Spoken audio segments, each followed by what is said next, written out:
বাংলার সামনে একটা অভাবনীয় অভূতপূর্ব সুযোগ এসছে। মমতা বন্দ্যোপাধ্যায় 4 বারের জন্য মুখ্যমন্ত্রী হতে চলেছেন। ইতিমধ্যেই ওপিনিয়ন পোল বলে দিয়েছে যে 235-এর বেশি সিট নিয়ে তৃণমূল আসছে। ওটা ভুল হয়েছে, 235 নয়, ওটা 255 হবে। আর এইটুকুনি মেসেজ দেবো মানুষকে যে নতুন বাংলা গড়ার স্বপ্নে মমতা বন্দ্যোপাধ্যায় এগোচ্ছে।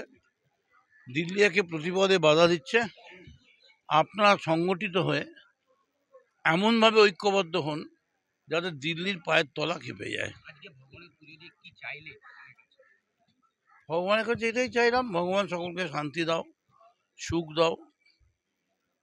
কামাঠিতে এমনি কোনো গন্ডগোল নেই।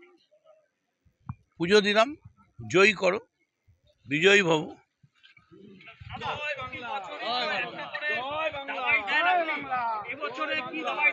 জয় বাংলা, জয় বাংলা, জয় বাংলা।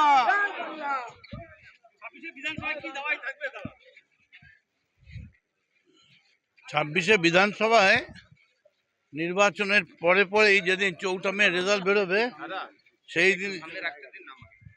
সেই দিনই সারা বাংলা ভারতে আওয়াজ উঠবে, চলো দিল্লি চলো।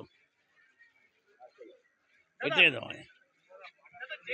নির্বাচন কমিশন ভোটারদের নাম বাদ দিয়ে ভোট করতে যাচ্ছে, কি বলবেন? এখন তো জুডিশিয়ালি যে ব্যবস্থাটা রয়েছে সেখানে নাম উঠবে না বলে সন্দেহ। শেষ পর্যন্ত লড়াইতে আছি আমরা লড়াই ছেড়ে যাইনি, যাব না।